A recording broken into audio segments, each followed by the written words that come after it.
Hey folks, it's Maxie here and welcome to another edition of TEW's 2020 AEW Save, another episode of Dynamite. Closing in on our next pay-per-view, of course, which is Fighter Fest in September, and another stacked show, hopefully getting some storylines across for a good, successful event. As always, more WWE people prop up, and I am trying my best not to sign them all, but you see somebody and an idea does enter your mind. So we get ready to start. As always, usual shout outs. As always, try and make the channel as social as possible. So any comments on this, wrestling in general, your own saves, how you're finding TEW 2020. We're probably, by the time this goes live, about a month into the game being out. How do you feel?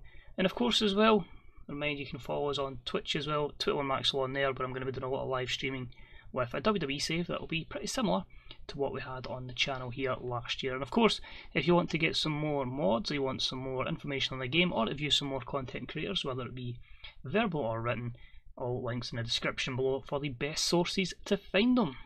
So we're at the same place as always. We're back in the funding centre for another week here, and hopefully not a good sellout. So let's go. Let's start another episode of AEW Dynamite. So this week we have 7,579 in attendance, no pre-show matches, and we start the show with the usual introduction for Dynamite. JR, Tony Schiavone and Excalibur will run down what to expect on tonight's show. Our main event will see Cody team up with the AEW World Champion Jon Moxley as they take on the Inner Circle's proud and powerful Santana and Ortiz. Speaking of the Inner Circle, Sammy Guevara is in action as he faces QT Marshall, whilst the AEW Women's Champion Nikki Storm will be in action. But we start the show off with Jungle Boy on his way to the ring, of course, with the Luchasaurus and Markless stunt. So a 78 segment there. I did kind of use it as a Cody v Moxley hype package and just edited it. But yeah, hopefully it should be a good show and hopefully a very good main event.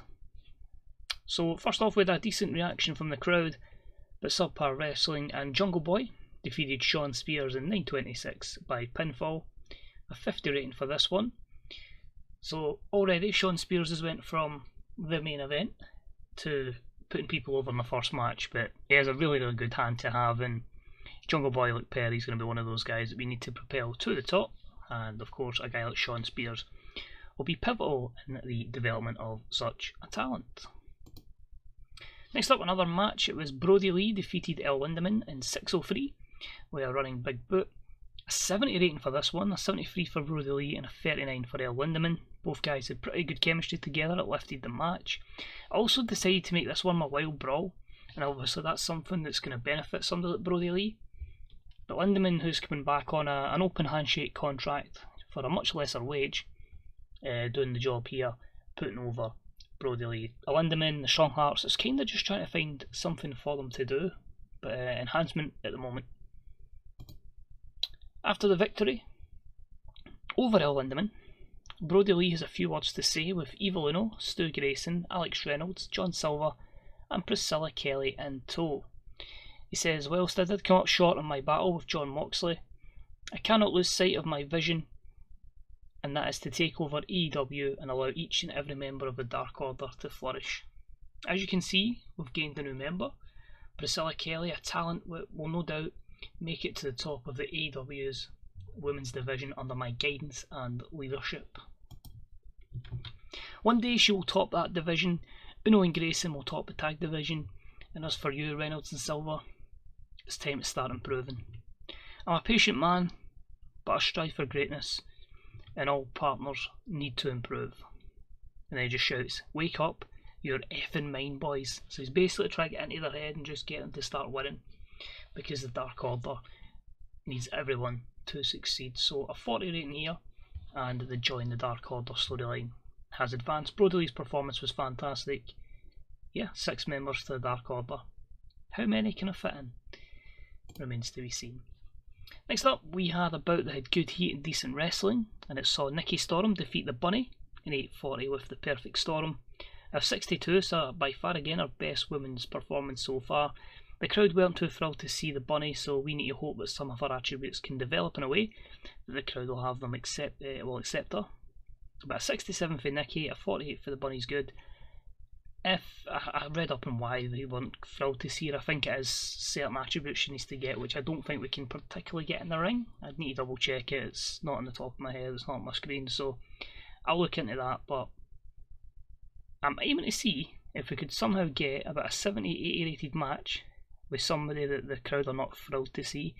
I'd be intrigued to see if we can achieve that. But Nikki picks up the win over the bunny. She then cuts a promo. She says, "Well, I stand before you as your AEW Women's Champion, a proud champion.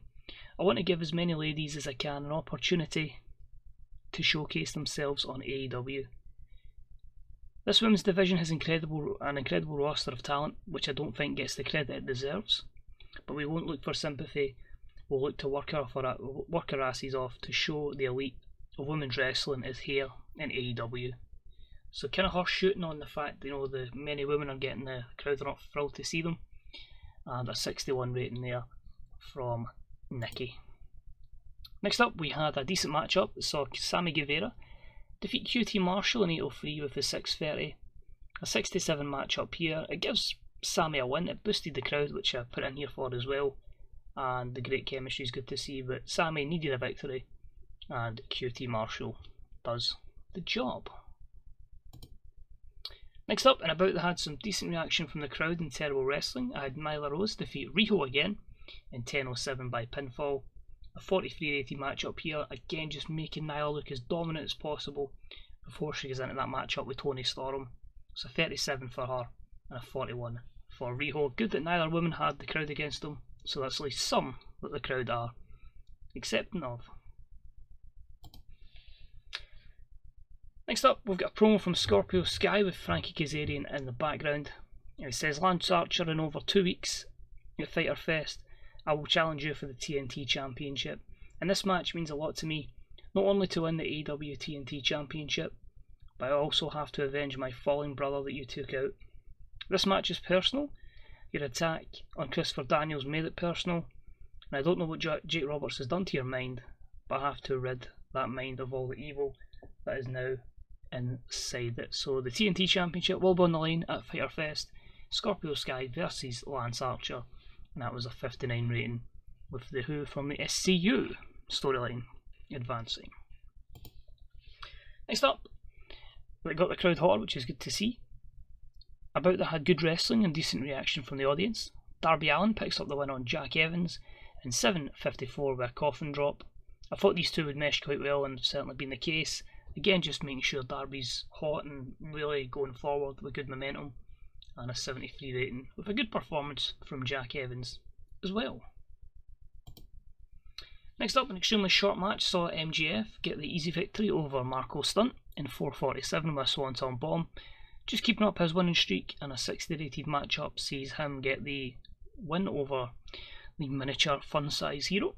So again, just keeping MJF looking strong going forward. Next up, we got a promo from Chris Jericho, Le Champion. Last week, the Inner Circle finally rid AEW of broken, woken, whatever Matt Hardy. He's been deleted from the world of professional wrestling, and next week we'll have a ceremony to confirm the retirement of that piece of trash.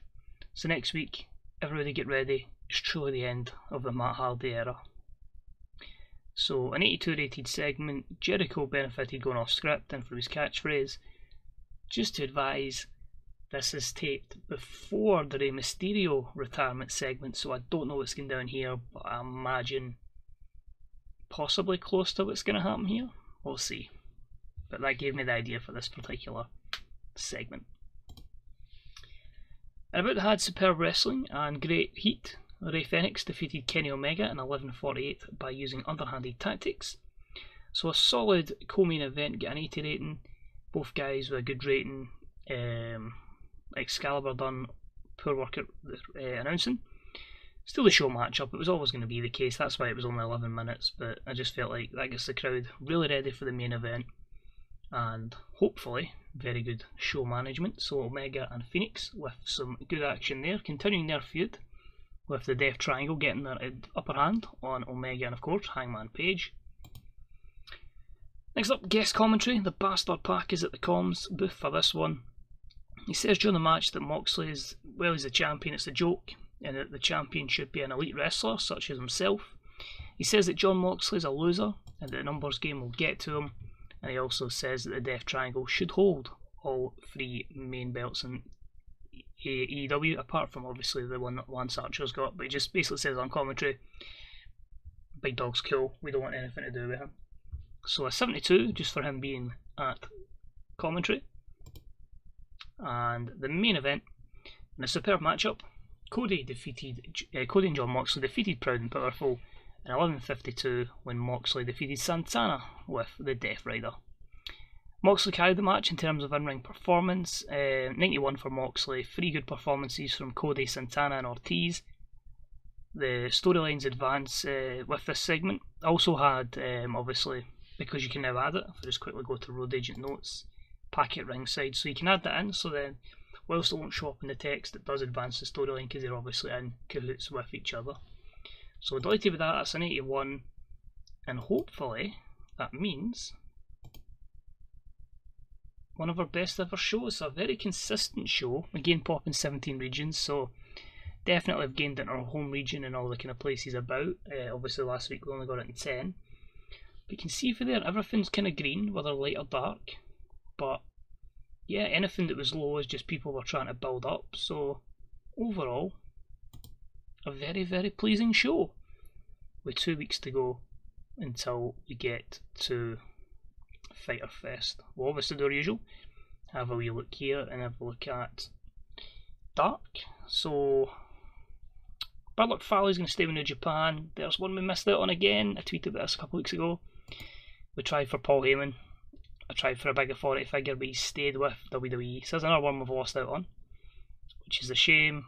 But just to confirm, AEW Dark, Peter Avalon promo on Brandon Cutler, Orange Cassidy with a win over Avalon, a Chris Statlander with a win over Leva Bates, a Diona Peruzzo music video, Penelope Ford over Emi Sakura, Jacob Fatu over Brandon Cutler, a promo from Camille and Jacob Fatu, and then an alliance between Alex Shelley and Private Party before Kip Sabian and the Butcher and the Blade defeated Alex Shelley and Private Party in the main event.